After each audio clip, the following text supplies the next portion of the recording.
السلام علیکم ورحمۃ اللہ وبرکاتہ۔ بسم اللہ والحمد للہ والصلاۃ والسلام علی رسول اللہ،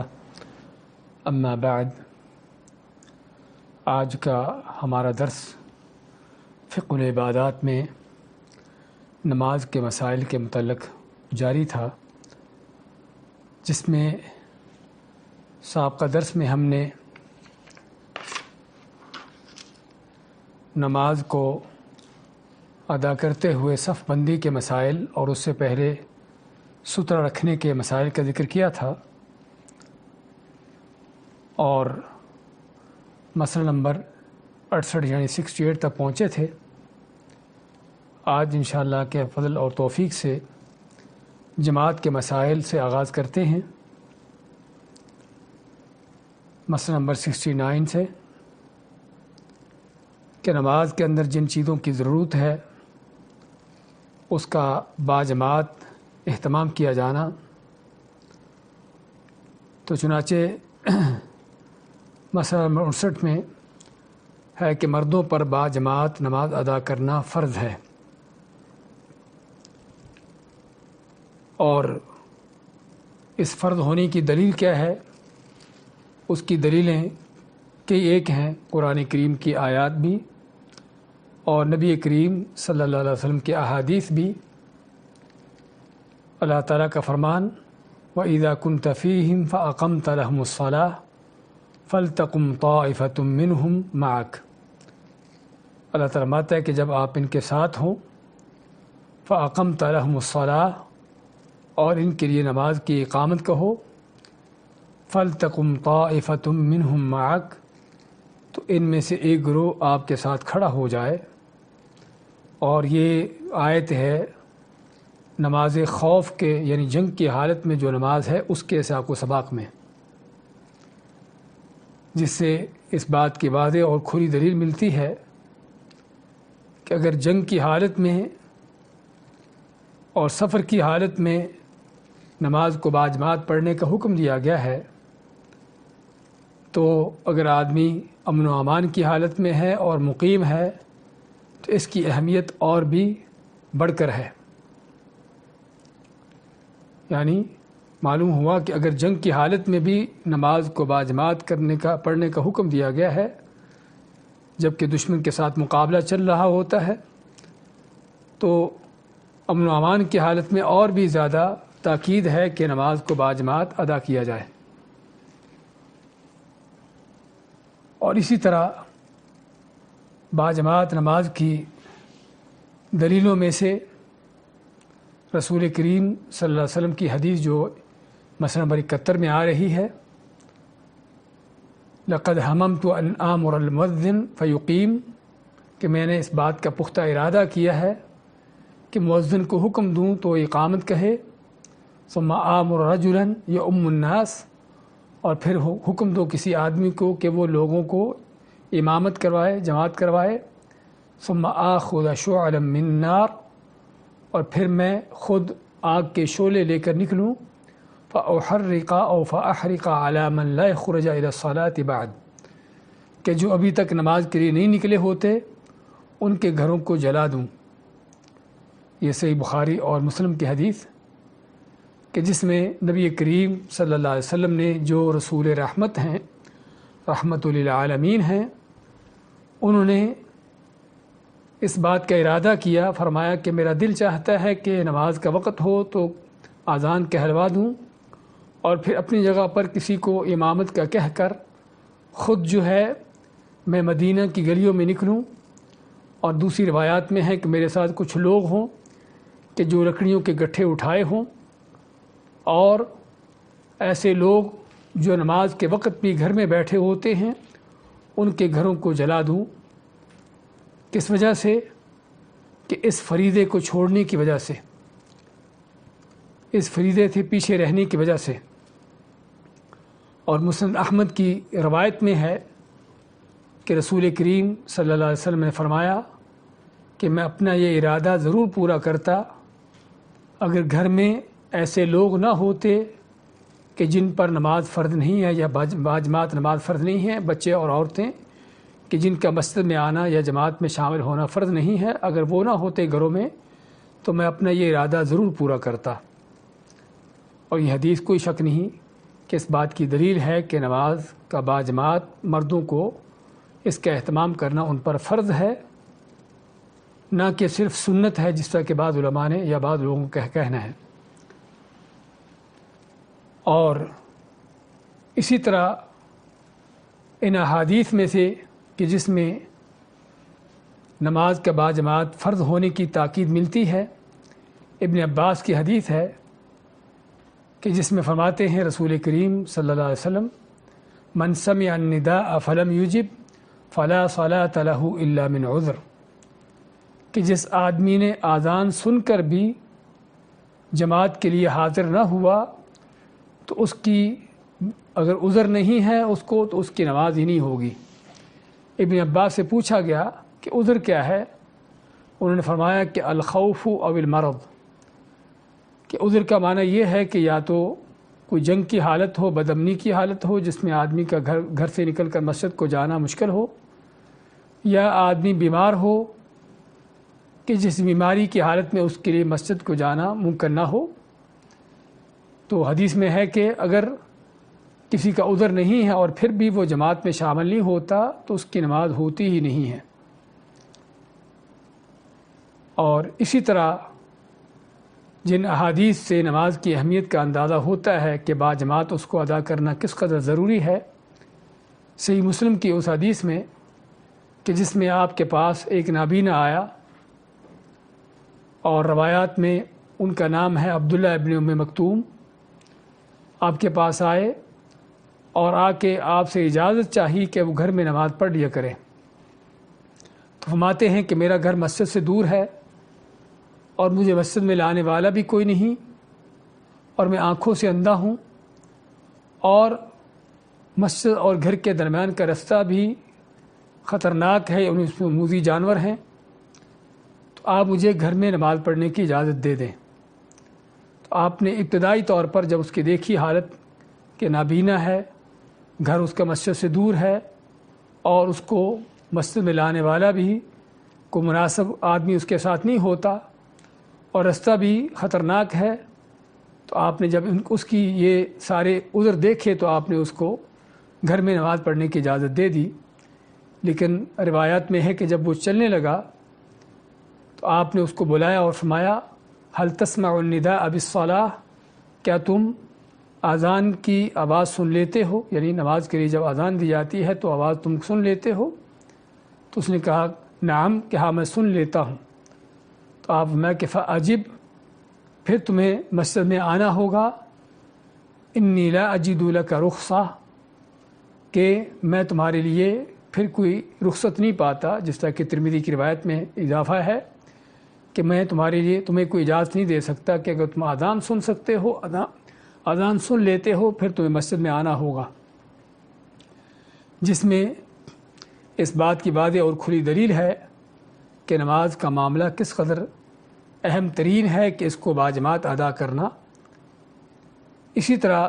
70 نمبر مسئلہ میں آپ کے سامنے لکھا ہے کہ نماز فجر اور عشاء کے لیے مسجد میں نہ آنا نفاق کی علامت ہے۔ سیدنا ابو ہریرہ رضی اللہ تعالیٰ عنہ فرماتے ہیں کہ رسول کریم صلی اللہ علیہ وسلم نے فرمایا لیس صلاۃ اثقل علی المنافقین او لیس صلاۃ اثقل علی المنافقین من الفجر والعشاء، کہ منافقوں پر سب سے زیادہ بھاری نمازیں 2 نمازیں ہیں، وہ فجر کی اور عشاء کی نمازیں ہیں۔ اور بھاری ہونے کا معنی کیونکہ ایک تو یہ ہے کہ راحت و آرام کے وقت کی نمازیں ہیں، عام طور پر لوگوں کے سونے کا وقت ہوتا ہے، اور دوسرا اندھیرے میں ہوتی ہیں، اور منافق کو نماز پڑھنا ہے لوگوں کو دکھانے کے لیے تو اس کا مقصد پورا نہیں ہوتا، اس لیے منافق کے لیے سب سے زیادہ مشکل ہے فجر کی اور عشاء کی نماز میں آنا۔ آپ ماتے ہیں وَلَوْ يَعْلَمُونَ مَا فِيهِمَا لَأَتَوْهُمَا وَلَوْ حَبْوًا، اگر منافقوں کو معلوم ہو کہ ان نمازوں کی کیا قدر و قیمت ہے اور ان میں کیا اجر و ثواب ہے، اس کی کیا اہمیت ہے، تو اگرچہ ان کو اپنے گھٹنوں کے بل ہی آنا پڑتا تب بھی مسجد میں پہنچتے۔ اور اسی طرح نماز کے باجماعت کی اہمیت کا اندازہ ہمیں عبداللہ ابن مسعود رضی اللہ تعالیٰ عنہ کے اس کو قول سے ہوتا ہے، جس میں انہوں نے فرمایا کہ جس کو اس بات کا علم ہے کہ اس نے اللہ کے سامنے کل پیش ہونا ہے، اس کو چاہیے فَلْيُحَافِظْ عَلَىٰ هَٰؤُلَاءِ الصَّلَوَاتِ حَيْثُ يُنَادَىٰ بِهِنَّ، کہ ان نمازوں کے لیے جب اذان دی جاتی ہے تو اس کو چاہیے کہ نمازوں کا اہتمام کرے، باجماعت پڑھے۔ اور پھر فرماتے ہیں وَلَقَدْ رَأَيْتُنَا وَمَا يَتَخَلَّفُ عَنْهَا إِلَّا مُنَافِقٌ مَعْلُومُ النِّفَاقِ، فرماتے ہیں کہ ہم دیکھا کرتے تھے کہ ہمارے زمانے میں اگر کوئی جماعت سے پیچھے رہتا تو وہی پیچھے رہتا تھا جو پکا منافق ہوتا تھا، جس کی منافقت معلوم شدہ تھی۔ تو کہنے کا مقصد اس طرح کی ایک احادیث جو اس بات کی واضح اور کھلی دلیلیں ہیں کہ نماز کو باجماعت ادا کرنا مردوں پر فرض ہے، نہ کہ سنت ہے یا نفل ہے جس طرح کے بعض لوگوں نے کہا ہے۔ اور جن لوگوں نے نماز کو باجماعت سنت یا نفل کا حکم دیا ہے، حقیقت میں ان کی دلیلیں یا تو صحیح نہیں ہیں، ضعیف حدیثیں ہیں، یا اگر حدیث تو صحیح ہے لیکن اس میں واضح کوئی دلیل نہیں ہے، تو اس طرح کی کیفیتیں ہیں۔ جبکہ یہ احادیث اور اس سے ملتی جلتی اور بھی کئی احادیث ہیں کہ جو آپ کے سامنے پیش کی گئی ہیں، جس سے پتہ چلتا ہے کہ نماز کو باجماعت ادا کرنا کس قدر ضروری ہے۔ اس کے بعد مسئلہ نمبر 72 میں 72 میں باجماعت نماز ادا کرنے کا ثواب تنہا نماز کی نسبت، یعنی آدمی اگر اکیلا نماز پڑھتا ہے، کسی وجہ سے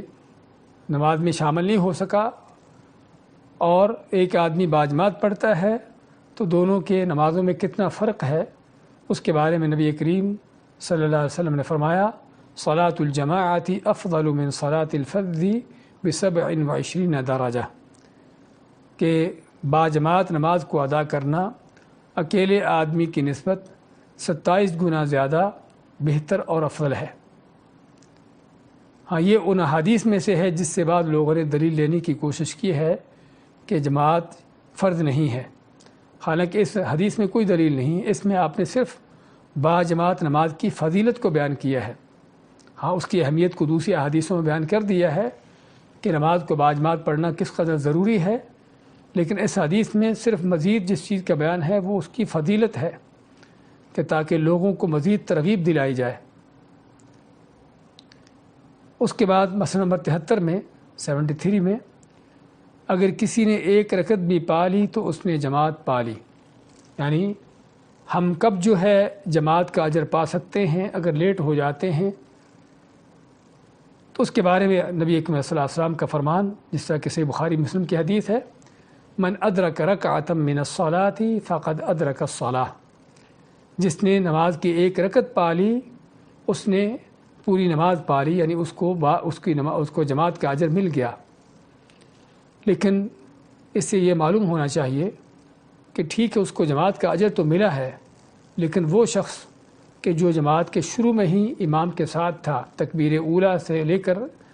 جو جماعت میں ملا ہوا ہے، ظاہری بات ہے اس کا اجر اس آدمی کی نسبت کہیں زیادہ ہے۔ ہاں، اس کو صرف جماعت کا اجر ملا ہے، لیکن وہ شخص جو کہ تکبیر اولیٰ میں امام کے ساتھ شامل ہوا ہے، اس کے اجور اور بھی کئی طرح کے ہیں۔ تو اس طرح کی حدیثیں پڑھ کر کسی کے دل میں نماز کے بارے میں کوئی سستی کاہلی پیدا نہ ہو جائے کہ اگر آخری رکعت میں بھی مل جاتے ہیں تب بھی جماعت کا اجر تو مل ہی جائے گا، یہ بات نہیں ہے، بلکہ اصل یہ ہے کہ آدمی نماز سے پہلے مسجد میں ہو، نماز کا انتظار کرے، جس طرح کہ احادیث میں اس کی ترغیب دلائی گئی ہے، اور کم از کم تکبیر اولیٰ میں اس کی شرکت ہو۔ اور اس کے بعد مسئلہ نمبر 74 میں 74 میں کہ کب جو ہے یہ کتنے لوگوں کے ساتھ مل کر جماعت ہو جاتی ہے، اور کیا ایک جماعت کے ساتھ ایک جماعت ہونے کے بعد دوسری جماعت بھی کروائی جا سکتی ہے۔ اس حوالے سے سیدنا ابو سعید خدری رضی اللہ تعالیٰ عنہ کی حدیث ہے، فرماتے ہیں کہ رسول کریم صلی اللہ علیہ وسلم اور صحابہ کرام نماز پڑھ چکے تھے تو ایک آدمی مسجد میں داخل ہوا،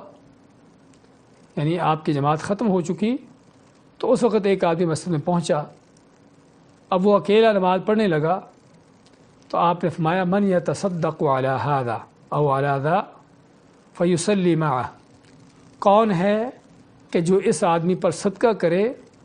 اور اس کے ساتھ مل کر کھڑا ہو کے نماز پڑھے۔ تو وہ شخص ایک آدمی وہی جس نے جماعت کے ساتھ نماز پہلے پڑھی تھی، ان میں سے ایک آدمی کھڑا ہوا اور اس کے ساتھ مل گیا اور ان دونوں نے مل کر جماعت کروائی۔ اور ایک روایت کے لفظ ہیں، آپ نے فرمایا کہ ھذانی جماعہ، کہ ان دونوں کی جماعت ہو گئی۔ اس حدیث سے ہم کو دو مسئلے ملتے ہیں جس کا میں ذکر کیا۔ ایک تو یہ ہے کہ کم از کم جماعت کے لیے کتنے لوگ ہوں تو جماعت ہو جاتی ہے۔ اس سے پتہ چلا کہ 2 آدمی ہوں تو تب بھی جماعت ہو جاتی ہے، اگر 2 آدمی ہوں تب بھی جماعت ہو جاتی ہے۔ اور ہم نے اس سے پہلے صف کے مسائل میں ذکر کیا ہے کہ اگر 2 آدمی جماعت کروا رہے ہیں تو امام بائیں جانب کھڑا ہوگا اور امام کے ساتھ جو مقتدی ہے وہ اس کے دائیں جانب کھڑا ہوگا، اور دونوں برابر کھڑے ہوں گے، دونوں کے پاؤں ملے ہوں گے، برابر کھڑے ہوں گے، آگے پیچھے نہیں ہوں گے۔ تو 2 آدمی بھی اگر مل کر جماعت کروائیں تو جماعت ہو جاتی ہے۔ اور آگے امامت کے مسائل میں مزید اس کی تفصیل آ رہی ہے انشاءاللہ عزیز۔ اور دوسرا مسئلہ ہم کو اس سے یہ ملا کہ اگر کسی مسجد میں ایک بار جماعت ہو جائے تو اس کے بعد دوسری جماعت بھی کروائی جا سکتی ہے، ہو سکتی ہے۔ اور یہ مسئلہ بھی علماء کے ہاں اختلافی مسئلہ ہے۔ بعض علماء کہتے ہیں کہ اگر ایک جماعت ہوگی تو اس کے بعد دوسری جماعت نہیں ہونی چاہیے، لیکن یہ حدیث اس بات کی واضح دلیل ہے کہ ایک جماعت ہو جانے کے بعد دوسری جماعت بھی کروائی جا سکتی ہے، اور یہ حدیث ابو داؤد، ترمذی، مسند احمد کی ہے اور صحیح حدیث ہے۔ اس کے بعد مسئلہ نمبر 75 میں کیا عورتیں بھی مسجدوں میں نماز پڑھنے کے لیے آ سکتی ہیں یا نہیں؟ اس حوالے سے نبی کریم صلی اللہ علیہ وسلم کا فرمان کہ لا تمنعوا نساءکم المساجد وبیوتہن خیر لہن، کہ اپنی عورتوں کو مسجدوں میں آنے سے نہ روکو، البتہ ان کے لیے گھر میں نماز پڑھنا بہتر ہے۔ ابو داؤد کی یہ صحیح حدیث کہ جس میں نبی کریم علیہ السلام نے عورتوں کو مسجدوں میں آنے کی اجازت دی، اور یہاں پر مردوں کو مخاطب کیا، عورتوں کے سرپرست چاہے باپ ہو یا بھائی یا خامد ہو، کوئی بھی ہو، ان کو مخاطب کیا کرتے فرمایا کہ اپنی عورتوں کو، کسی کی بیوی ہے یا بیٹی ہے یا بہن ہے یا ماں ہے، تو اس کو مسجد میں آنے سے نہ روکے، اگرچہ ان کا گھر میں نماز پڑھنا زیادہ افضل ہے۔ اس سے بھی ہمیں 2 مسئلے معلوم ہوئے۔ ایک تو یہ کہ عورتیں بھی مسجد میں نماز کے لیے آ سکتی ہیں، شامل ہو سکتی ہیں جماعت میں، اور نبی کریم صلی اللہ علیہ وسلم کے زمانے میں عورتیں مسجد نبوی میں نماز کے لیے آیا کرتی تھیں اور باپرد ہو کر آتی، اور عموماً ان نمازوں میں آتی جو اندھیرے کی نمازیں ہیں، خاص طور پر فجر کی نماز، اور فجر کی نماز پڑھ کے اندھیرے میں ہی واپس چلی جاتی۔ تو اس سے معلوم ہوا کہ عورتیں بھی مسجد میں نماز کے لیے آ سکتی ہیں، اور اگر عام نمازوں میں شرکت کر سکتی ہیں تو جمعہ کی نماز یا عیدین کی نماز میں اور بھی زیادہ، بلکہ عید کی نماز کے لیے تو آپ نے بہت تاکید فرمائی ہے۔ اور اس سے معلوم ہوا کہ ہمارے بعض لوگ جنہوں نے مسجدوں کو عورتوں پر حرام کر رکھا ہے، یہ اس حدیث کے سراسر خلاف ہے، بلکہ اسی حدیث کی بعض روایتوں میں آتا ہے کہ ابن عمر نے جب اس حدیث کو روایت کیا تو عبداللہ ابن عمر کے ایک بیٹے نے کہا کہ ہم تو عورتوں کو روکیں گے، تو ابن عمر اس پر اس قدر ناراض ہوتے ہیں کہ میں تمہیں اللہ کے نبی صلی اللہ علیہ وسلم کی حدیث سناتا ہوں کہ آپ فرماتے ہیں کہ ان کو روکو نہیں، اور تم کہتے روکو گے۔ اور روایات میں آتا ہے کہ ابن عمر نے اسے اپنے اس بیٹے سے بائیکاٹ کیا، حتیٰ کہ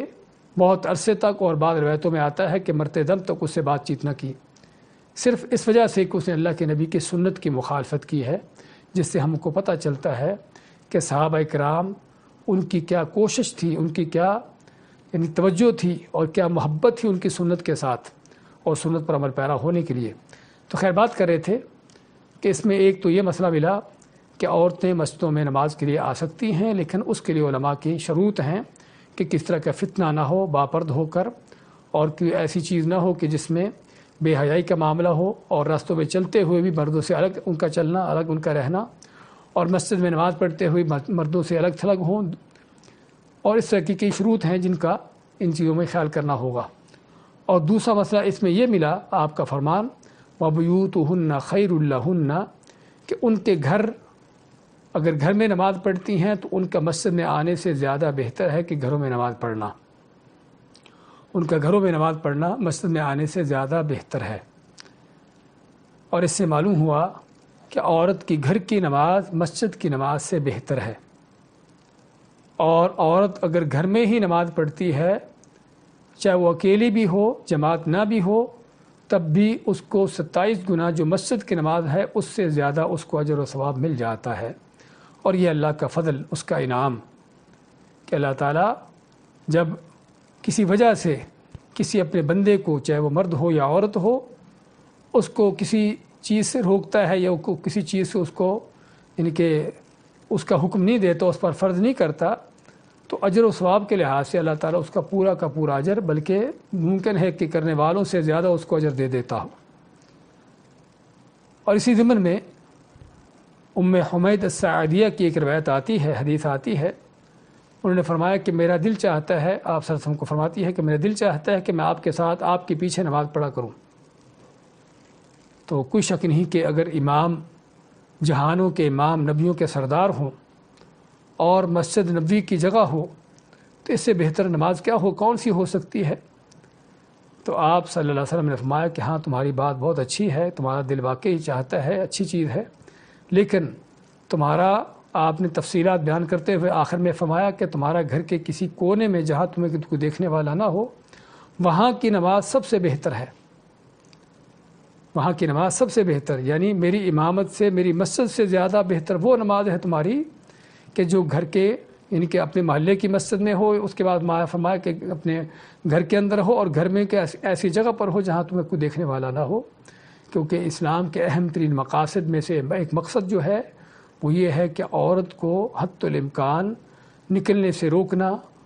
اور تاکہ فتنے کھڑے نہ ہوں، چاہے وہ عبادت کے لیے بھی کیوں نہ اس کا نکلنا ہو۔ تو آپ فرماتے ہیں کہ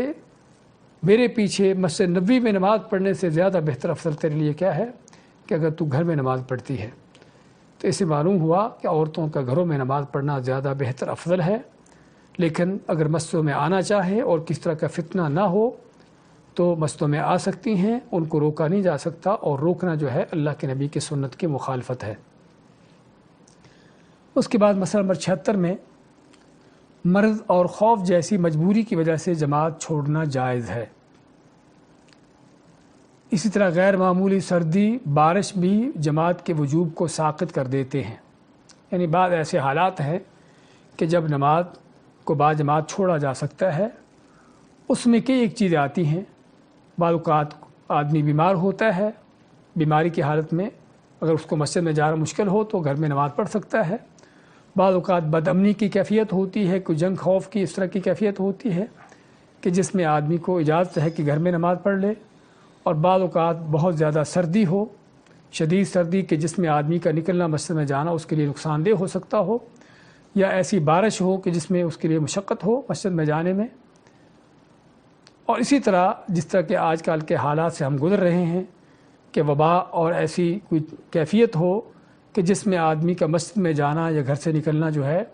وہ اس کے لیے کسی خطرے کا باعث ہو، تو یہ وہ اس طرح کی کئی ایک چیزیں ہیں کہ جس وجہ سے آدمی جماعت چھوڑ سکتا ہے اور گھر میں نماز پڑھ سکتا ہے۔ اسی حوالے سے صحیح بخاری مسلم کی حدیث آپ کے سامنے دی گئی ہے ابن عمر رضی اللہ تعالیٰ عنہ کے بارے میں کہ سردی اور بارش کے رات کو مؤذن کو حکم دیتے کہ وہ اذان میں الا صلوا فی الرحال کہے، کہ رسول کریم صلی اللہ علیہ وسلم اگر سردی کا وقت ہوتا یا بارش کی رات ہوتی تو مؤذن کو حکم دیتے کہ مؤذن کہے کہ الا صلوا فی بیوتکم کا ایک لفظ ہے، اور ایک لفظ الا صلوا فی الرحال کہ اپنے گھروں میں یا جہاں تم ٹھہرے ہو وہاں نماز پڑھو۔ اور ہم نے شاید پہلے ذکر کیا تھا کہ الا صلوا فی الرحال کب کہا جائے گا اور الا صلوا فی بیوتکم کب کہا جائے گا، کہ اگر تو لوگ اپنے شہر آبادی میں ہیں تو پھر الا صلوا فی بیوتکم کہیں گے، اور اگر لوگ سفر میں ہیں اپنے خیموں وغیرہ میں ٹھہرے ہیں تو وہاں پر الا صلوا فی الرحال کہا جائے گا۔ تو اس سے معلوم ہوا کہ اس طرح کی مجبوری کی حالت میں نماز چھوڑی جا سکتی ہے، یعنی کہ بعد جماعت کو چھوڑا جا سکتا ہے اور گھر میں نماز پڑھی جا سکتی ہے۔ اس کے بعد مسئلہ نمبر 77 میں 77 میں بھوک کی حالت میں کھانا حاضر ہو یا رفع حاجت کی ضرورت ہو تو اس میں بھی سنت ہے کہ پہلے نماز ادا کر لی، پہلے جو ہے کھانا یا اپنی ضرورت پوری کر لی جائے اور بعد میں نماز پڑھی جائے۔ اگر کھانا لگ چکا ہو اور آدمی کو کھانے کی ضرورت ہو، اس کی توجہ کھانے کی طرف ہو، یا اس کو قضاء حاجت کی ضرورت ہو تو پہلے اپنی حاجت سے فارغ ہو لے یا کھانا کھا لے، اس کے بعد نماز پڑھے۔ اس کے بارے میں ام المؤمنین عائشہ رضی اللہ تعالیٰ عنہ کی حدیث فرماتی ہیں کہ رسول کریم علیہ السلام نے فرمایا لا صلاۃ بحضرۃ الطعام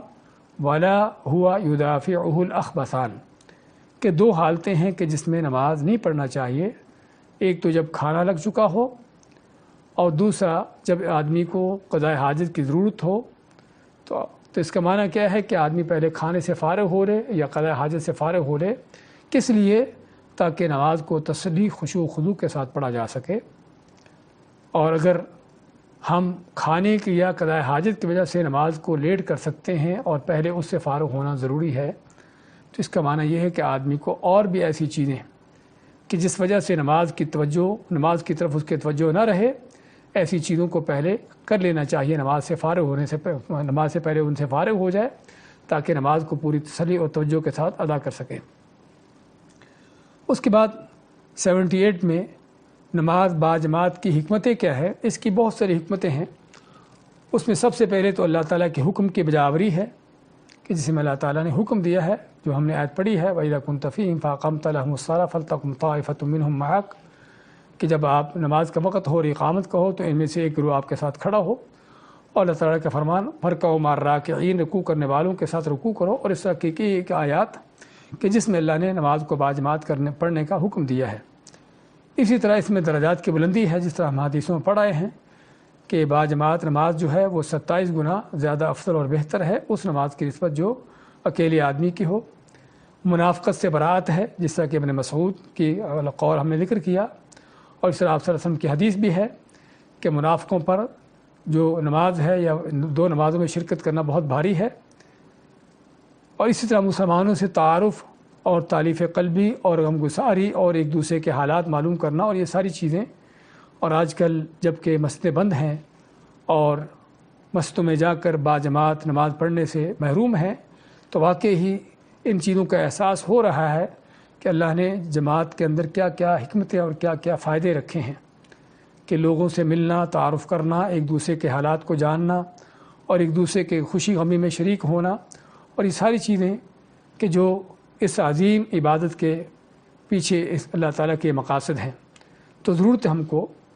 سب سے پہلے اللہ تعالیٰ کے حکم کی بجاوری کرتے ہوئے اس فریضے کا اہتمام کرنا، اور اس کے بعد اللہ تعالیٰ نے اس فریضے کے اندر جو حکمتیں رکھی ہیں ان کو مد نظر رکھتے ہوئے اس کا خیال کرنا اور لوگوں کو اس پر توجہ دلانا۔ اس کے بعد ہمارے پاس ہے امامت کے مسائل، کیونکہ جماعت کے ساتھ ہی امامت کا مسئلہ بھی درپیش ہے۔ تو امامت کے حوالے سے کیا احکامات ہیں؟ 79 نمبر مسئلے میں امامت کے حقداروں کی ترتیب، کہ امامت کروانے میں کون لوگ سب سے افضل ہیں یا سب سے زیادہ حق کن کا ہے۔ اس میں ابو مسعود الانصاری کی حدیث ہے صحیح مسلم کی کہ رسول کریم صلی اللہ علیہ وسلم کا فرمان ہے یا القوم اقرأہم لکتاب اللہ، کہ لوگوں کو جماعت کروانے میں سب سے زیادہ حقدار کون ہے؟ کہ جو سب سے زیادہ اللہ کے قرآن کو کتاب کو پڑھنے والا، یعنی اس کا حافظ، اس کا عالم ہے۔ قرآن کا جس قدر کو عالم حافظ ہے اسی قدر وہ جماعت کروانے کا زیادہ حقدار ہے، امامت کا زیادہ حقدار ہے۔ فَإِنْ كَانُوا فِي الْقِرَاءَةِ سَوَاءً فَأَعْلَمُهُمْ بِالسُّنَّةِ، ہاں بعض اوقات ہوتا ہے کہ قرآن کے دونوں ہی حافظ ہیں اور دونوں کے پاس ہی قرآن کا علم ایک جیسا ہے، تو پھر آپ مانتے ہیں کہ ان میں سے زیادہ جس کو سنت کا علم ہو، حدیث کا جس کو زیادہ علم ہو۔ فَإِنْ كَانُوا فِي السُّنَّةِ سَوَاءً فَأَقْدَمُهُمْ ہجرہ، اور اگر حدیث کے علم میں بھی برابر ہو جاتے ہیں ایک سے زیادہ آدمی، تو پھر آپ مانتے ہیں کہ ان میں سے جس نے سب سے پہلے ہجرت کی ہو، اور آپ کے زمانے میں چونکہ ہجرت جاری تھی، کفر کے ملکوں سے، کفر کے علاقوں سے نکل کر مدینہ آنا مسلمانوں کے پاس، تو اس ہجرت کا بھی بہت بڑا اعتبار تھا، اور یہ ہجرت باقی ہے۔ تو جس کی ہجرت پہلے ہوگی، جس نے پہلے ہجرت کی ہوگی، وہ زیادہ حقدار ہوگا امامت کروانے کا، اگر وہ قرآن اور حدیث کے جاننے علم رکھنے میں برابر ہیں۔ فَإِن كَانُوا فِي الْهِجْرَةِ سَوَاءً فَأَقْدَمُهُمْ سِلْمًا وَفِي رِوَایَتِهِمْ وَأَكْبَرُهُمْ سِنًّا، اور اگر ہجرت کرنے میں بھی ایک سے زیادہ لوگ برابر ہو گئے، یعنی قرآن کا علم، سنت کا علم اور ہجرت میں برابر ہیں، تو پھر ان میں سے جو پہلے اسلام لانے والا ہے یا جو عمر میں بڑا ہے، تو یہ رسول اکرم صلی اللہ علیہ وسلم نے ترتیب دی ہے اس چیز کو بیان کرنے کے لیے کہ امامت کا حقدار کون ہے۔ لیکن یہ اس وقت ہے کہ جب باقاعدہ طور پر متعین امام نہ ہو، یعنی کسی ایسی جگہ پر لوگ جمع ہوتے ہیں جہاں پر امام مقرر نہیں ہے، تو وہاں پر ہم دیکھیں گے کہ قرآن کا عالم، سب سے زیادہ قرآن کا علم رکھنے والا کون ہے، اس کو آگے کریں گے، اور اس کے بعد پھر مزید کہ جس کے پاس اللہ کے نبی کی سنت کا، حدیث کا علم زیادہ ہو، اور یہ ترتیب جو حدیث میں آتی ہے وہاں پر ہے۔ لیکن اگر کسی جگہ پر متعین امام ہو، مقرر شدہ امام ہو، تو اصل اسی امام کا حق ہے کہ وہی امامت کروائے، چاہے اس کے ہوتے ہوئے یا اس کے یعنی کہ اس صف میں یا اس جگہ پر کو زمانے کا سب سے بڑا عالم بھی کیوں نہ آ جائے، تب بھی اس امام کا، جو امام وہاں پر مقرر ہے، اسی کا حق زیادہ ہے کہ وہ امامت کروائے۔ ہاں الگ بات ہے کہ وہ امام آنے والے اس مہمان کو یا ایسا عالم کو آگے کر دے تو جائز ہے، مشکل نہیں ہے۔ اس کے بعد مسئلہ نمبر 80 میں مقرر امام کی اجازت کے بغیر کسی دوسرے شخص کو امامت نہیں کروانی چاہیے، جس طرح کہ ہم نے ابھی اس کا اشارہ کیا ہے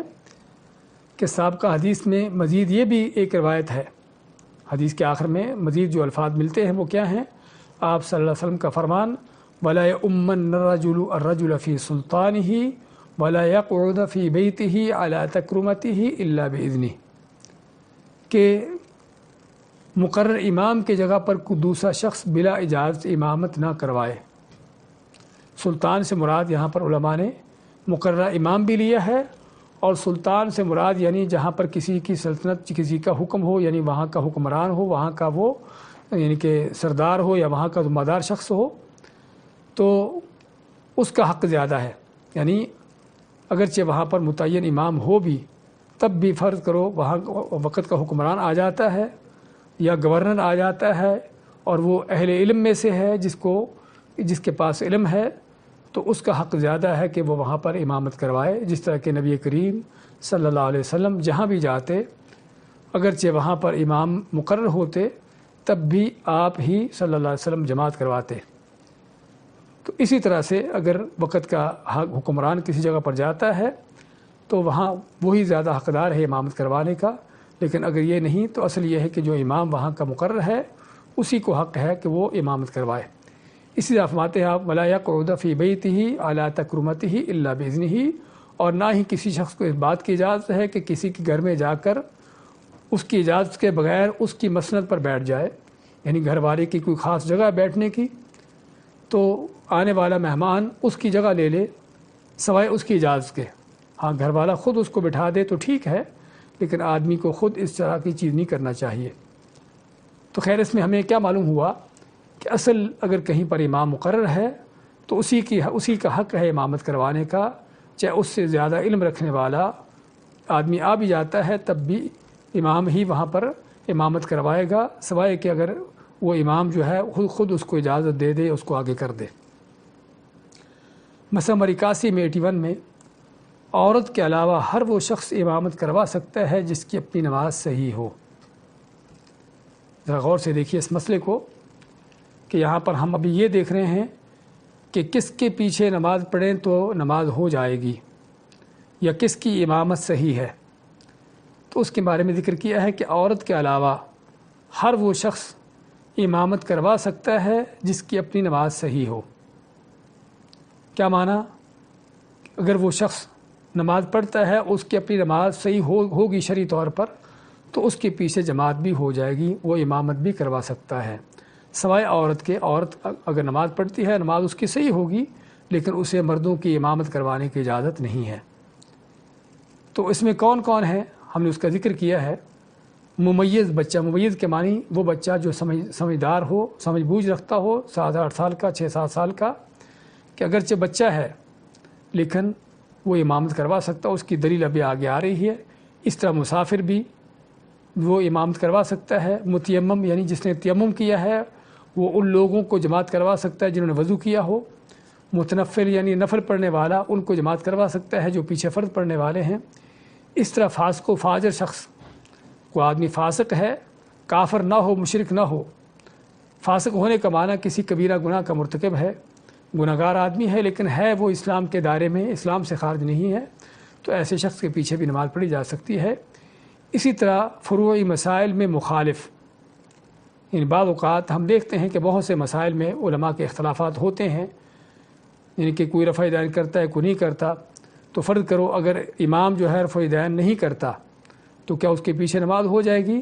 تو اس کے پیچھے نماز ہو جائے گی، اس میں کوئی ایسی بات نہیں. امام رفع دین کرتا ہے اور مقتدی سمجھتا ہے کہ رفع دین نہیں کرنا چاہیے تو اس کے پیچھے نماز ہو جائے گی. یعنی فروعی مسائل کے اختلافات جو ہیں اس کا کوئی اثر نہیں پڑتا. اس طرح مریض ہو آدمی، بیمار ہو تو بیمار کے پیچھے نماز پڑھی جا سکتی ہے. صحت مند لوگ بیمار کے پیچھے نماز پڑھ سکتے ہیں. نابینا شخص کے پیچھے دوسرے لوگ نماز پڑھ سکتے ہیں جس کا وضو باقی نہ رہتا ہو. یعنی بعض اوقات یعنی ایسا آدمی کسی ایسے مرض کا شکار ہے کہ جس میں اس کا وضو مسلسل ٹوٹ رہا ہے، سلسل بول ہے، اس طرح کی کیفیت ہے. تو اب یہ شخص، اس کو کیا حکم ہے کہ وہ نماز سے پہلے وضو کرے گا اور اسی حالت میں نماز پڑھے گا، چاہے اس کا وضو کرنے کے بعد بھی وہ پیشاب کے قطرے نکلنے ہوں یا اس طرح کی کیفیت ہو، تو اس کو اسی حالت میں نماز پڑھنے کا حکم ہے. تو کیا اس کے پیچھے بھی نماز ہو جائے گی؟ ہم نے قاعدہ کلیہ کیا ذکر کیا ہے کہ جس کی اپنی نماز ہو جاتی ہے اس کے پیچھے بھی نماز ہو جاتی ہے سوائے عورت کے. اب یہ مسائل ہم نے جو ذکر کیے ہیں ان میں سے بعد کی تو ہم تفصیل سے دلیلیں ذکر کریں گے، لیکن بعض وہ چیزیں ہیں کہ جس کا ہم نے ذکر نہیں کیا تفصیل دلیلوں میں. اس میں ایک فاسق و فاجر کا ذکر کیا ہم نے کہ اگر کوئی شخص یعنی کہ کبیرہ گناہ کرتا ہے یا گناہ گار آدمی ہے لیکن مسلمان ہے، مشرک نہیں ہے، اسلام کے دائرے سے خارج نہیں ہے، تو چاہے وہ کتنا بڑا بھی گناہ گار ہو اس کے پیچھے نماز ہو جاتی ہے. حجاج بن یوسف کے بارے میں جانتے ہیں سبھی کہ کس قدر ظالم تھا. اس نے سینکڑوں لوگوں کے ناحق طور پر خون بہائے، حتیٰ کہ بعض صحابہ کو بھی اس نے شہید کیا، لیکن اس کے باوجود عبداللہ بن عمر جیسے جلیل القدر صحابی اس کے پیچھے نماز پڑھتے تھے. تو اس لیے اس طرح کے لوگوں کی پیچھے نماز پڑھی جا سکتی ہے. اور قاعدہ کلیہ یہ ہے کہ جس کی اپنی نماز صحیح ہے اس کے پیچھے بھی نماز پڑھی جائے گی، اور جس کی اپنی نماز صحیح نہیں ہے، اپنی نماز صحیح نہیں ہونے کا معنی کہ مشرک ہے، شرک کا ارتکاب کر رہا ہے، تو اس کے پیچھے بھی نماز نہیں پڑھی جائے گی، سوائے کہ جس کو پتہ نہ ہو کہ آدمی کیسا ہے. تو چنانچہ جن لوگوں کی امامت جائز نہیں ہے وہ کون ہیں؟ ذرا دیکھیے آگے دیا گیا اسی مسئلے میں کہ وہ کافر ہے. کافر اگر امامت کرواتا ہے تو اس کے پیچھے نماز نہیں ہوگی، چاہے وہ ملک کا صدر وزیر اعظم بھی کیوں نہ ہو یا کوئی کتنا بڑا بھی کیوں نہ ہو. اس طرح شرک اکبر کا مرتکب، جو بڑا شرک کرنے والا ہے، اللہ کے سوا کسی اور کو پکارتا ہے، اللہ کو چھوڑ کر اوروں کی عبادت کرتا ہے، تو شرک اکبر کرنے والا یہ مشرک جو ہے یہ بھی چونکہ کافر ہے، اس کے پیچھے بھی نماز نہیں ہوتی. اس طرح غیر عاقل، یعنی جس کی عقل نہیں ہے، مجنون ہے، پاگل ہے، اس بیچارے کو پتہ ہی نہیں کہ میں کیا کر رہا ہوں، تو غیر عاقل کی اپنی نماز نہیں ہوتی، اس کے پیچھے بھی نماز نہیں ہوتی. غیر ممیز بچہ، یعنی بچہ وہ جس کو بھی کوئی سمجھ بوجھ نہیں ہے، چھوٹا بچہ ہے 4-5 سال کا، جس کو نماز کا پتہ نہیں کہ نماز کیا ہوتی ہے، اس کے پیچھے بھی نماز نہیں ہوتی، نہ فرض یا نہ نفل. ایسے ہی عورت، عورتوں کو جماعت کروا سکتی ہے جس طرح کہ آگے آئے گا، لیکن عورت جو ہے مردوں کو، یا مرد ایک بھی اگر ہو صف میں تو اس کی جماعت، یعنی عورت اس کو جماعت نہیں کروا سکتی. بغیر طہارت کے، یعنی امام کی طہارت نہ ہو، اس کو وضو کی ضرورت ہو یا غسل کی ضرورت ہو، یعنی تو ایسا شخص، اس کی اپنی خود بھی نماز نہیں ہے تو اس کے پیچھے بھی نماز نہیں ہے. لیکن یہاں پر ہم نے لکھا بریکٹ میں، اگر اس کا علم ہو، یعنی نمازی کو، مقتدی کو اگر پتہ ہو کہ امام کا وضو نہیں ہے تو پھر اس کی نماز نہیں ہوگی. اس کو چاہیے کہ امام کو بھی منتبہ کرے، اس کو بھی توجہ دلائے اور خود بھی اس کے پیچھے نماز نہ پڑھے. لیکن اگر مقتدی کو پتہ نہیں کہ امام کا وضو ہے یا نہیں ہے، یا نماز پڑھنے کے بعد پتہ چلتا ہے کہ امام کا وضو نہیں تھا، تو مقتدی کی نماز صحیح ہے، اس کو نماز دہرانے کی ضرورت نہیں، صرف امام اپنی نماز دہرائے گا. یعنی فرض کریں اگر کسی نے امام نے غلطی سے جماعت کروا دی اور نماز کے بعد اس کو پتہ چلا کہ اس کا وضو نہیں تھا، اور نمازیوں میں سے کسی کو پتہ نہیں تھا کہ اس کا وضو نہیں ہے، اور نماز پڑھ لی گئی اس انداز سے، اور نماز کے بعد امام کو پتہ چلا، تو اب امام کو نماز اپنی دہرانا ہوگی، لیکن نمازیوں کی نماز صحیح ہے، ان کو دہرانے کی ضرورت نہیں ہے۔ قرآن میں لحن جلی کرنے والا، لحن جلی ایسی غلطی ہے کہ جس سے معنی بدل جائے۔ قرآن کریم کی تلاوت کرتے ہوئے دو طرح کی غلطی ہوتی ہے۔ وہ غلطی ہوتی ہے عام طور پر جس میں یعنی کہ کوئی مخارج کی صحیح ادائیگی نہ ہو، لیکن ایسی غلطی نہیں کہ جس سے لفظ کا معنی بدل جائے۔ کوئی زبر زیر یا مخارج کی غلطی سے جس سے معنی بدل سکتا ہو تو اس کو کہتے ہیں لحن جلی،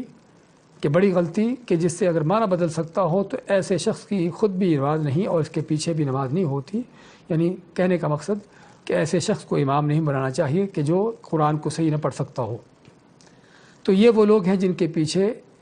نماز نہیں ہوتی، جن کی امامت جائز نہیں ہے، کافر ہے، مشرک ہے، غیر عاقل ہے، چھوٹا بچہ ہے جس کو ابھی تک کسی طرح کی تمیز یا اس کو سمجھ بوجھ نہیں ہے، عورت ہے اور جس سے امام کی طہارت نہیں ہے، اور جو قرآن کریم کی تلاوت میں ایسی غلطی کرتا ہے کہ جس سے معنی بدل جائے۔ اس کے بعد انہی مسائل سے متعلق آگے والے مسائل ہیں۔ مسئلہ نمبر 82 میں نابینا شخص کی امامت کی دلیل ہم نے ذکر کیا ہے کہ نابینا کے پیچھے نماز ہو جاتی ہے۔ سیدنا انس فرماتے ہیں استخلف ابن ام مکتوم یؤم الناس وهو اعمی، کہ عبداللہ ابن ام مکتوم کو رسول کریم صلی اللہ علیہ وسلم نے مدینہ میں اپنا نائب مقرر کیا۔ آپ کبھی سفر پہ جہاد پہ جاتے تو ان کو اپنے پیچھے نائب مقرر کر دیتے، چونکہ نابینا تھے، جہاد پہ جانے کے قابل نہ تھے، تو یہ لوگوں کو نماز پڑھایا کرتے، اور کوئی شک نہیں کہ ان کے پیچھے نماز پڑھنے والے بہت سے وہ لوگ ہوتے کہ جن کی آنکھیں ہوتی جو معذور نہ ہوتے، تو اس کے باوجود وہ نابینا ہونے کے باوجود جماعت کرواتے، اور خود نبی کریم صلی اللہ علیہ وسلم کی طرف سے مقرر ہونے کے بعد یعنی آپ ان کو اس بات پر مقرر کرتے۔ اور نابینا کے حوالے سے بعض لوگوں کا یہ کہنا ہے کہ چونکہ اس کو پتہ نہیں ہوتا، اس کو یعنی کہ کہیں اگر کوئی نجاست لگ جائے کپڑے پر یا جسم پر، اس کو اس چیز کا پتہ نہیں چل سکتا، تو اس لیے بعض لوگوں نے کہا کہ اس کے پیچھے نماز نہیں ہوتی۔ لیکن جو صحیح وہ آپ جیسا پڑھ رہے ہیں حدیث میں کہ عبداللہ ابن ام مکتوم مدینہ میں آپ کے بعد لوگوں کو جماعت کرواتے، جو اس بات کی دلیل ہے کہ نابینا کے پیچھے بغیر کسی کراہت کے، بغیر کسی اس چیز کے نماز ہو جاتی ہے۔ مثلا 83 میں 83 میں ممیز یعنی سمجھ بوجھ رکھنے والا بچہ، اس کی امامت کی کیا دلیل ہے؟ اس کی دلیل ہے عمرو بن سلمہ الجرمی کہتے ہیں کہ رسول اللہ صلی اللہ علیہ وسلم نے فرمایا لَيَؤُمُّكُمْ أَكْثَرُكُمْ قُرْآنًا، کہ یہ اور ان کے باپ یعنی ان کے قبیلے کے لوگ آپ صلی اللہ علیہ وسلم کے پاس جاتے ہیں اور اسلام قبول کرتے ہیں، تو آپ نے ان کو جو تعلیمات دیں اس میں ایک تعلیم یہ تھی کہ تم کو جماعت وہ کروائے جو قرآن کو زیادہ علم رکھنے والا ہو، جس کا قرآن کا جس کے پاس زیادہ علم ہو وہ تم کو جماعت کروائے۔ تو فرماتے ہیں عمرو بن سلمہ فَنَظَرُوا فَكُنْتُ أَكْثَرُهُمْ قُرْآنًا، تو میری قوم کے لوگوں نے دیکھا کہ مجھے سب سے زیادہ قرآن یاد تھا۔ فَكُنْتُ أَؤُمُّهُمْ وَأَنَا ابْنُ 8 سنین، تو فرماتے ہیں کہ میں اپنی قوم کو جماعت کرواتا جب کہ ابھی میری عمر صرف 8 سال تھی۔ اور یہ بخاری کی حدیث ہے اور دوسری یعنی کہ کتابوں میں اس کا ذکر آتا ہے۔ تو بات کر رہے تھے اس حدیث سے ہم کو کیا معلوم ہوا کہ رسول کریم صلی اللہ علیہ وسلم کے زمانے میں آپ کی موجودگی میں یہ عمرو بن سلمہ اپنی قوم کے بڑے لوگوں کو، جس میں ان کا باپ بھی اس طرح کے بڑے لوگ تھے، ان کو جماعت کرواتے تھے جب کہ ان کی عمر صرف 8 سال تھی۔ اور کیا وجہ تھی؟ کیونکہ فرماتے ہیں کہ مجھے سب سے زیادہ قرآن یاد تھا، باقی سبھی لوگوں سے بڑھ کر مجھے قرآن یاد تھا، جس میں اس بات کی دلیل ہے کہ بچہ اگر سمجھدار ہے، اس کو نماز کے احکامات کا علم ہے، تو ایسا بچہ بھی اگر جماعت کروائے تو اس کے پیچھے بھی نماز پڑھی جا سکتی ہے، چاہے وہ نماز نفل ہو یا فرض ہو۔ ہمارے بعض لوگ جس طرح کہ آگے اس مسئلے کو ذکر کریں گے ہم کہ نفل و فرضوں کے نیتوں کے حوالے سے فرق کرتے ہیں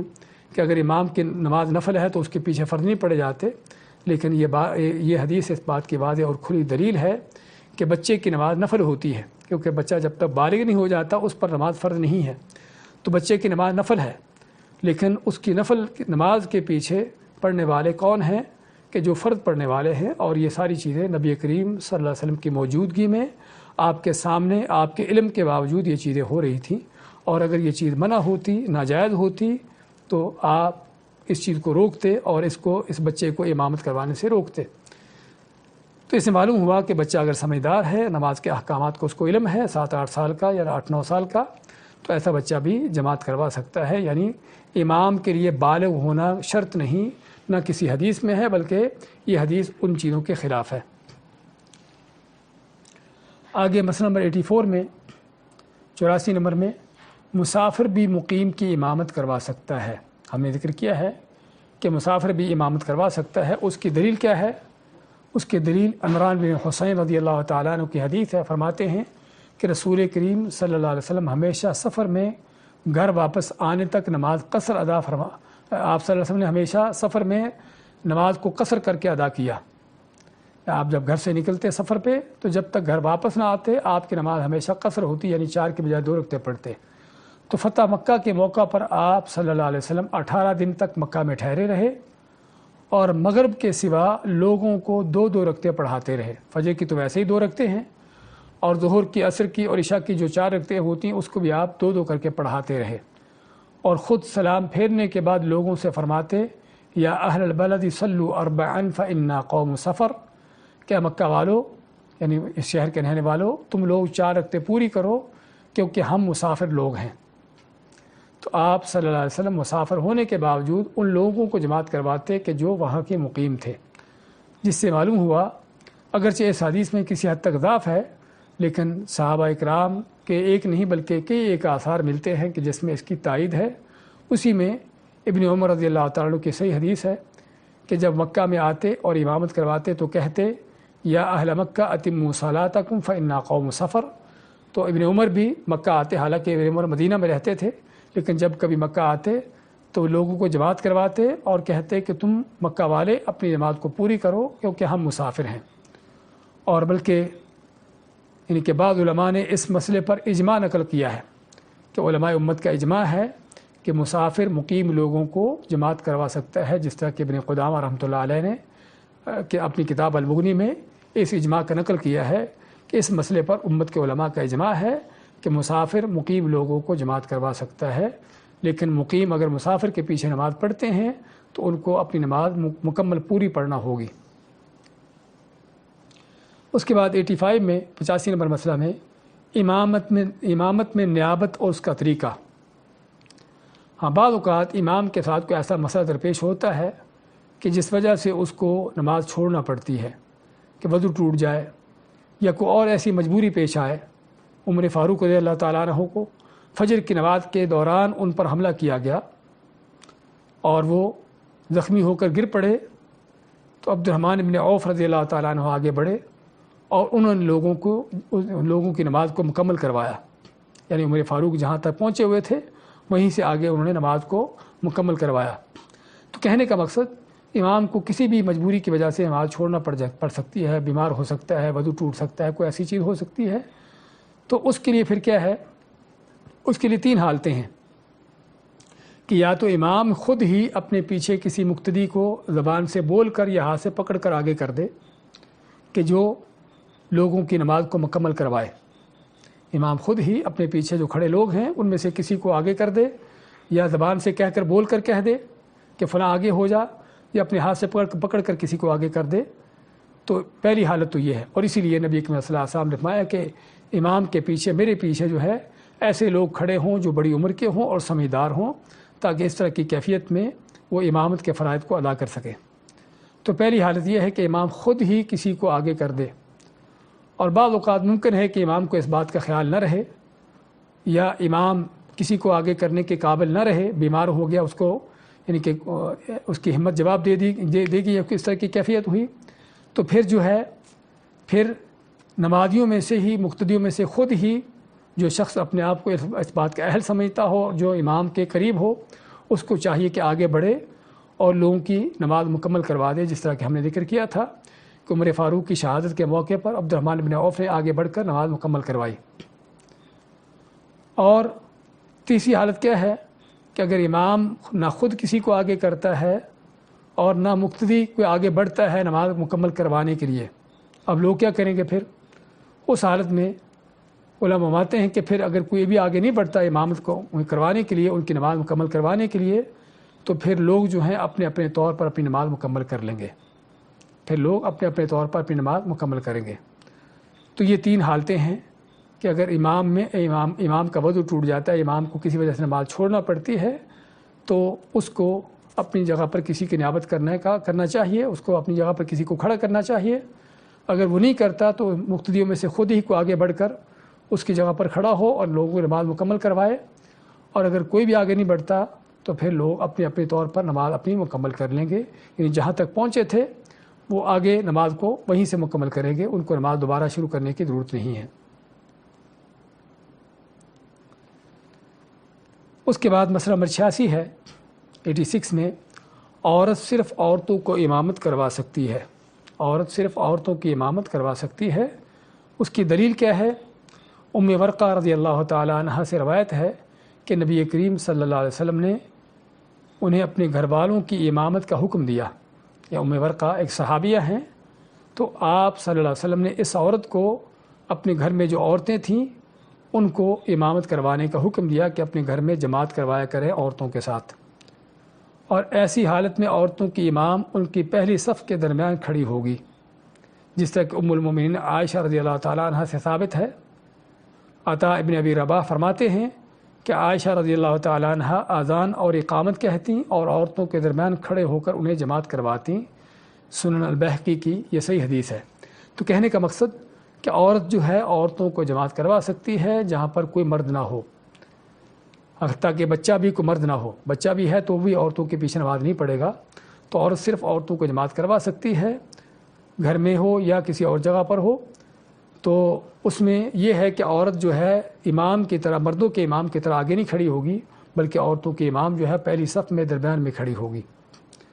تو اسے پتہ چلا کہ عورت جماعت کروا سکتی ہے لیکن صرف عورتوں کی حد تک۔ مسئلہ نمبر 87 میں 87 میں، امام کو چاہیے کہ جماعت کرواتے ہوئے مقتدیوں کا خیال رکھے اور سنت کے مطابق نماز لمبی کرے، یعنی مقتدیوں کے خیال کرنے کا معنی کہ ان کو دیکھے کہ ان کی کیا قوت طاقت ہے، ان کی کیا استطاعت ہے، اس کے مطابق نماز کو لمبا چھوٹا کرے،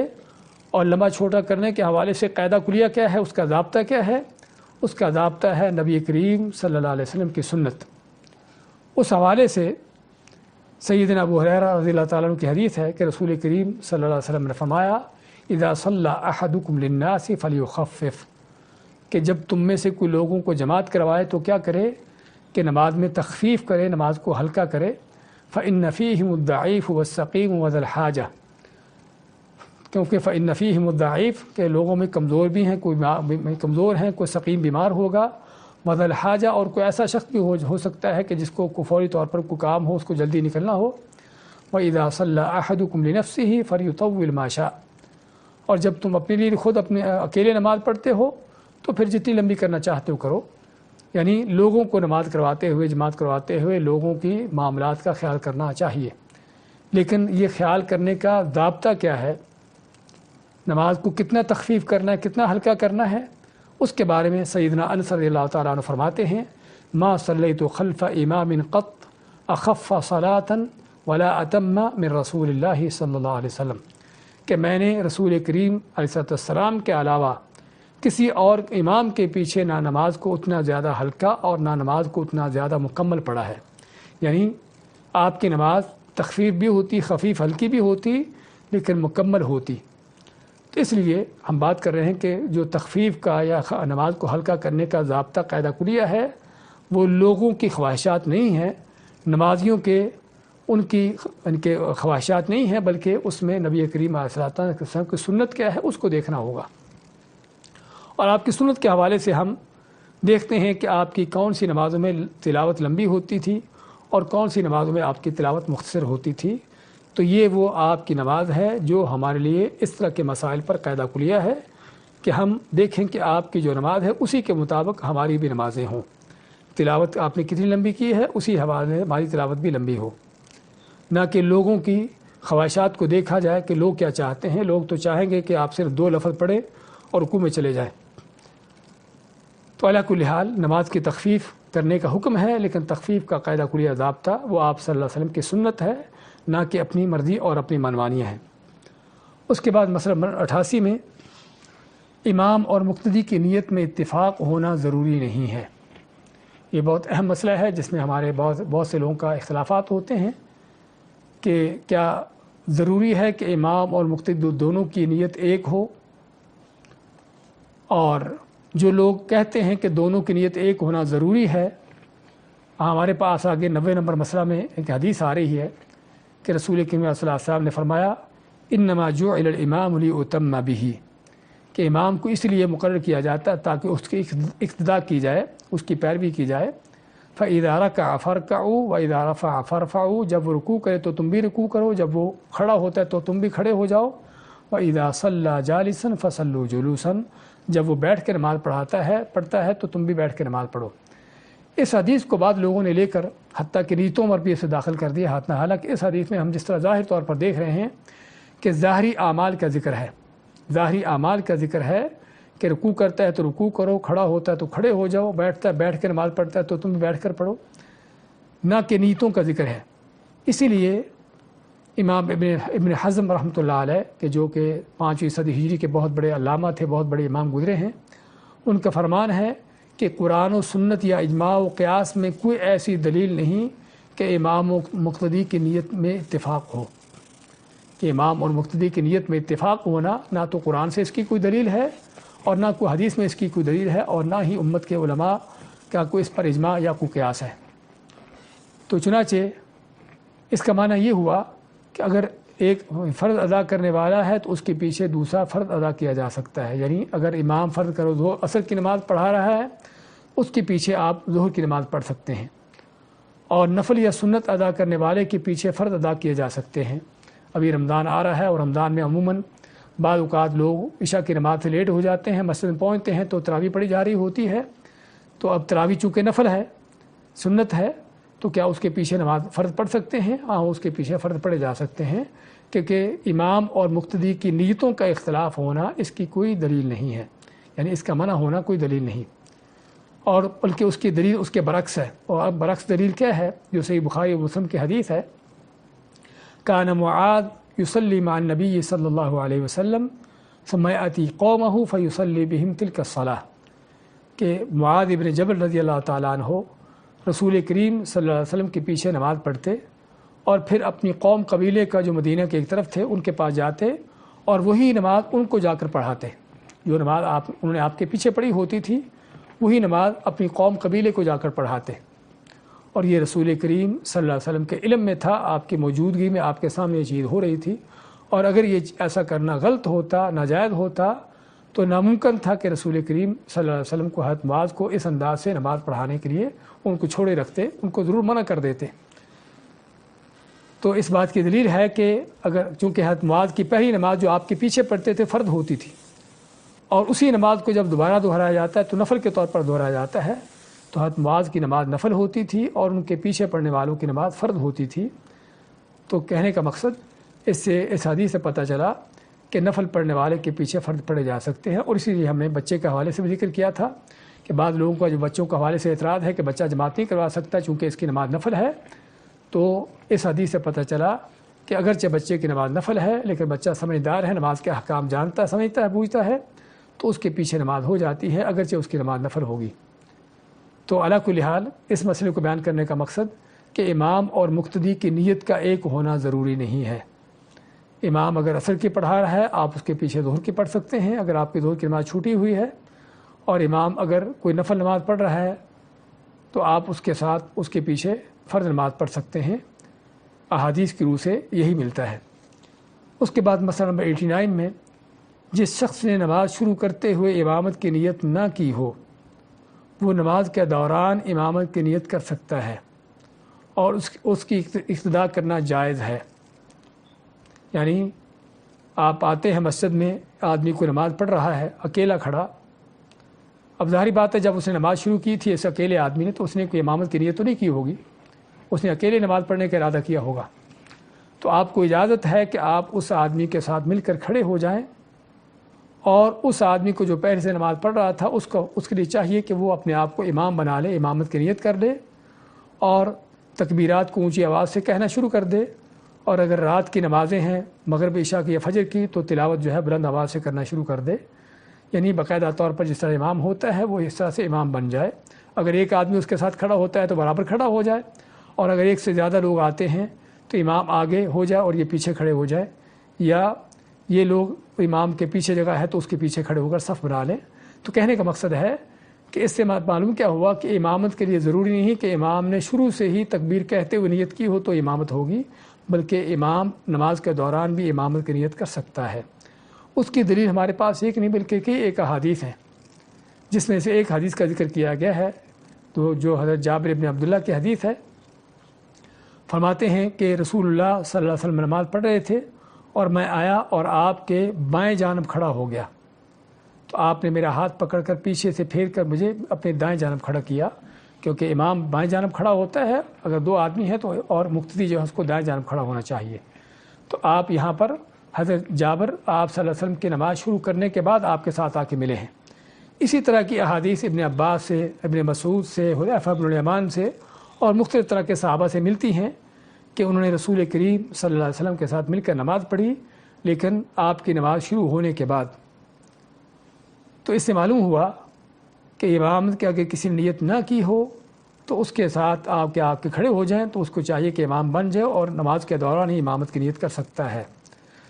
اور یہ مسئلہ خصوصاً آپ ان خلیج کے ملکوں میں اکثر دیکھتے ہوں گے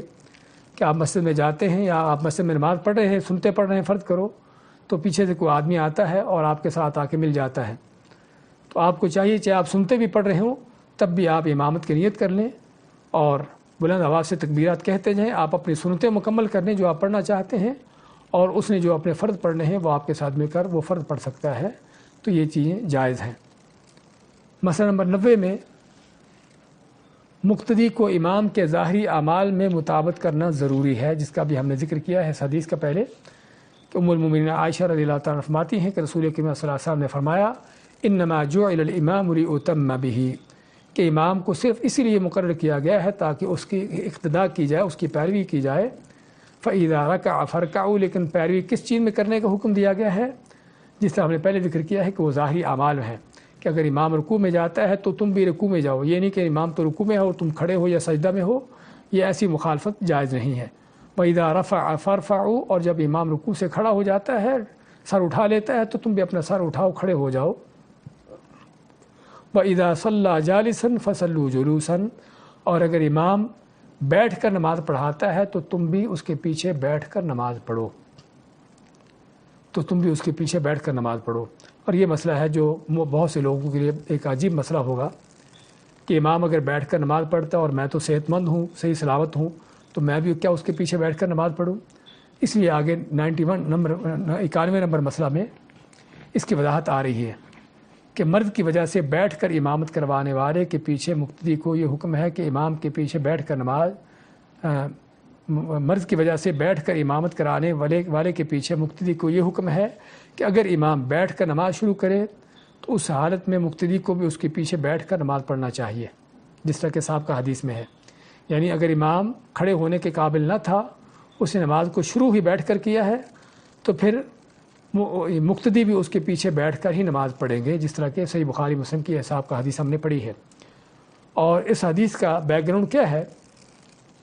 کہ نبی کریم صلی اللہ علیہ وسلم گھوڑے سے گر گئے، گھوڑے سے گرنے کی وجہ سے آپ کے ٹانگ میں چوٹ لگی، تو آپ بیٹھ کر نماز پڑھ رہے تھے، تو صحابہ آئے اور آپ کے پیچھے آ کے کھڑے ہو کر نماز پڑھنا شروع کر دی۔ آپ اپنے حجرہ میں تھے تو آپ کے پیچھے صحابہ کھڑے ہو کر نماز انہوں نے پڑھنا شروع کر دی، تو آپ جب نماز سے فارغ ہوئے تو آپ فرمایا کہ تم وہی کام میرے ساتھ کر رہے تھے کہ جو عجم کے کافر لوگ اپنے بادشاہوں کے ساتھ کرتے ہیں، کہ بادشاہ اپنے تخت پر بیٹھا ہوتا ہے اور لوگ اس کے آس پاس کھڑے ہوتے ہیں۔ ایسا نہ کرو کہ جب دیکھو کہ امام بیٹھ کر نماز پڑھ رہا ہے تو تم بھی اس کے پیچھے بیٹھ کر پڑھو۔ تو یہ اس وقت ہے کہ جب امام نے نماز کو شروع ہی بیٹھ کر کیا ہو، لیکن اگر امام کھڑا ہو کر نماز شروع کرے اور بعد میں کسی وجہ سے اس کو بیٹھنا پڑ جائے، یہ نماز کو کھڑے ہو کر مکمل نہ کر سکے، کسی وجہ سے اس کو بیٹھنا پڑ جائے، تو پھر مقتدی جو ہے وہ اس کے پیچھے کھڑے ہو کر نماز پڑھیں گے، جیسا کہ رسول اللہ صلی اللہ علیہ وسلم نے مرض الموت میں لوگوں کو آخری نماز پڑھائی، جس نماز کی امامت سیدنا ابو بکر رضی اللہ تعالیٰ عنہ نے کھڑے ہو کر شروع کی تھی، اور یعنی کہ نماز شروع ہونے کے بعد آپ آتے ہیں اپنے حجرہ سے، آپ کو لایا جاتا ہے، اور آپ اس قدر کمزور تھے، ناتواں تھے کہ کھڑے ہونے کے قابل نہ تھے، تو آپ ابوبکر صدیق کے پاس ان کے ساتھ آ کے بیٹھ جاتے ہیں۔ تو ظاہری بات جب آپ صلی اللہ علیہ وسلم آ گئے تو امامت آپ نے شروع کروا دی، اور ابوبکر جو ہے وہ مقتدی بن گئے، تو آپ بیٹھ کر امامت کروا رہے ہیں، اور ابوبکر جو ہے آپ کی تکبیروں کو لوگوں تک پہنچا رہے ہیں۔ لیکن یہاں پر لوگوں نے آپ کے پیچھے کھڑے ہو کر نماز مکمل کی، آپ نے ان کو بیٹھنے کا حکم نہیں دیا۔ کیوں نہیں دیا؟ کیونکہ اصل لوگوں نے ابوبکر صدیق کے ساتھ نماز شروع کی تھی، جنہوں نے کھڑے ہو کر نماز کو شروع کیا تھا۔ تو اس مسئلے کو سمجھنے کی ضرورت ہے کہ اگر تو امام بیٹھ کر نماز شروع کرتا ہے تو آپ کا فرمان ہے کہ مقتدی بھی اس کے پیچھے بیٹھ کر نماز پڑھیں گے، چاہے وہ صحت مند ہوں۔ لیکن اگر امام کھڑے ہو کر نماز شروع کرتا ہے اور پھر کسی وجہ سے اس کو بیٹھنا پڑ جاتا ہے، یا ایک امام شروع کرتا ہے، یعنی کہ جو اصل یعنی کہ جس طرح کہ ابوبکر صدیق نے نماز شروع کی تھی، اور اس کے بعد اصل امام آ جاتا ہے اور وہ نماز کو مکمل کرواتا ہے بیٹھ کر، تو تب لوگ جو ہے وہ کھڑے ہو کر نماز مکمل کریں گے، ان کو بیٹھنے کی ضرورت نہیں ہے۔ لیکن یہاں پر توجہ دینے کی ضرورت ہے کہ کون سا امام ہے جو بیٹھ کر نماز پڑھائے گا۔ یہاں پر علماء فرماتے ہیں کہ اس امام کو اجازت ہے بیٹھ کر نماز پڑھانے کی جو مستقل امام ہو، جو کسی مسجد کا مستقل امام ہو، بیمار ہو گیا، کھڑا نہ ہو سکا، اس کو اجازت ہے کہ وہ لوگوں کو جماعت کرواتے ہوئے بیٹھ کر جماعت کروا سکتا ہے، اور پھر لوگ اس کے پیچھے بیٹھ کر نماز پڑھیں گے۔ لیکن جو مستقل امام نہیں ہے، اس کو اجازت نہیں کہ وہ لوگوں کو بیٹھ کر نماز پڑھائے، اس کو چاہیے کہ پھر وہ یہاں امامت نہ کروائے جو کھڑا نہیں ہو سکتا، اور دوسرا شخص امامت کرائے جو کھڑا ہو سکتا ہو۔ تو پہلی شرط یہ ہے کہ اس مسجد کا مستقل امام ہو، تو پھر ہے اس کے پیچھے نماز پڑھنا۔ اور دوسری شرط جس کا ہم نے ذکر کیا ہے کہ اس نے امامت جو ہے بیٹھ کر شروع کی ہو، تو تب اس کے پیچھے مقتدی جو ہے بیٹھ کر نماز پڑھیں گے۔ اگر ایسا نہیں تو پھر اس کے پیچھے کہ لوگ کھڑے ہو کر نماز پڑھیں گے۔ اور بلکہ تیسری شرط ایک اور بھی ہے، وہ کیا ہے کہ ایک تو یہ ہے کہ امام مستقل ہو اور بیٹھ کر نماز شروع کرے، اور تیسرا علماء نے یہ بھی شرط رکھی ہے کہ اس کی مرض مستقل نہ ہو، یعنی بیماری اس کی عارضی ہو کہ جو ختم ہونے والی ہو۔ لیکن اگر آدمی امام جو ہے ایسی بیماری میں مبتلا ہو جاتا ہے کہ کبھی بھی کھڑا ہونے کے قابل نہ رہے، تو پھر ایسے امام کو امامت نہیں کروانی چاہیے، اس کو چاہیے کہ کسی دوسرے کو امامت کے لیے آگے کرے۔ آج انہی مسائل پر اکتفا کرتے ہیں۔ بارک اللہ فیکم و جزاکم اللہ خیر۔ اللہ تعالی ہم کو دین کو سمجھنے کی، سیکھنے کی اور سنت کے مطابق اس پر عمل پیرا ہونے کی توفیق دے۔ بارک اللہ فیکم و جزاکم اللہ خیر۔